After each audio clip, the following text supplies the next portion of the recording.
میاں والی کا اصل جو نام ہے میاں والی نہیں ہے، وہ میاں علی تھا۔ سید کو، سادات کو، بزرگوں کو ادب کی وجہ سے ان کے نام کے ساتھ میاں کہا جاتا تھا۔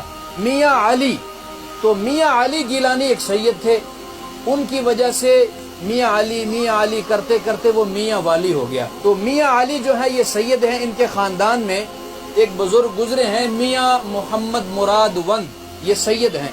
میاں مراد وند کے خاندان میں ایک بچہ تھا، سید تھا، تو اس نے قرآن پاک حفظ کیا۔ قرآن پاک حفظ کرنے کے بعد اس بچے کے دل میں ایسی محبت بس گئی قرآن کی اور اللہ تعالیٰ کی، جب بھی وہ چھٹی سے گھر آتا تھا تو قرآن کو سینے سے لگا کے رکھتا تھا۔ وہ گھر سے مدرسے جاتا تھا تو قرآن کو سینے سے لگا کے جاتا تھا، وضو کے لیے جاتا قرآن رکھتا، واپس آتا پھر قرآن سینے پہ رکھتا۔ اس کے دل میں قرآن کی ایسی محبت داخل ہو گئی۔ وقت گزرتا گیا، سید بھی ہے، قرآن کا حافظ بھی ہے، وقت آ گیا اس کا آخری، روح پرواز ہو گئی۔ جب روح پرواز ہو گئی، بچے کو موت آ گئی، بچہ فوت ہو گیا۔ کیا دیکھتے ہیں، موت کے وقت بھی اس بچے نے قرآن کو سینے سے لگا رکھا، اس نے قرآن کو سینے سے لگا رکھا ہے۔ غسل دینے کی تیاری کرتے ہیں اہل خانہ، رشتہ دار، لیکن وہ بچہ قرآن چھوڑنے کا نام ہی نہیں لے رہا۔ یہ حقیقت ہے جو واقعہ بیان کر رہا ہوں، قبرستان میں اپنی آنکھوں سے جا کے تم دیکھ سکتے ہو اس حقیقت کو جو میں بیان کر رہا ہوں، یہ کوئی کہانی نہیں ہے۔ میاں مراد وند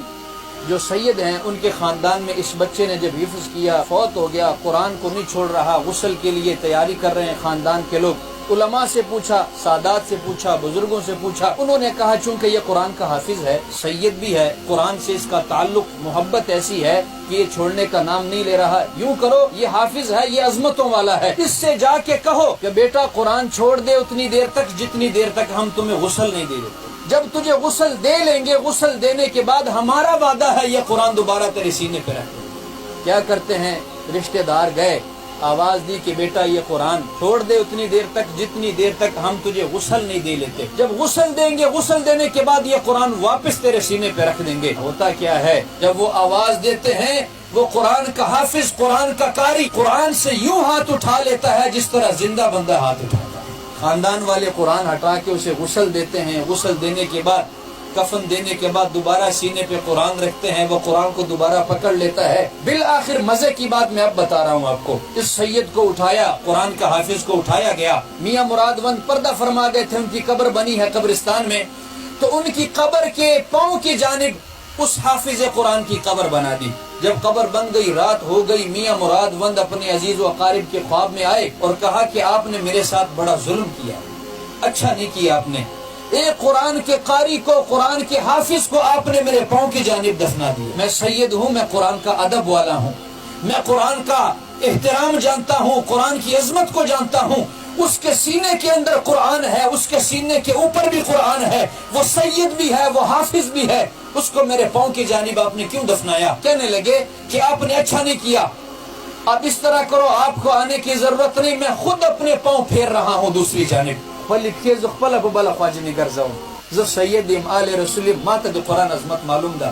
ہوا کیا، خاندان کے لوگ، ایک نہیں دو نہیں، کئی لوگوں نے یہ خواب جب دیکھی تو اٹھے، بھاگ کر گئے قبرستان، دیکھا میاں مراد وند نے اپنے قدموں کو حافظ قرآن کی قبر سے یوں پھیرا ہوا تھا، یوں قبر چاک ہوئی پڑی ہے، قبر دو لخت ہوئی پڑی ہے، پاؤں دوسری جانب پھیرے ہوئے ہیں۔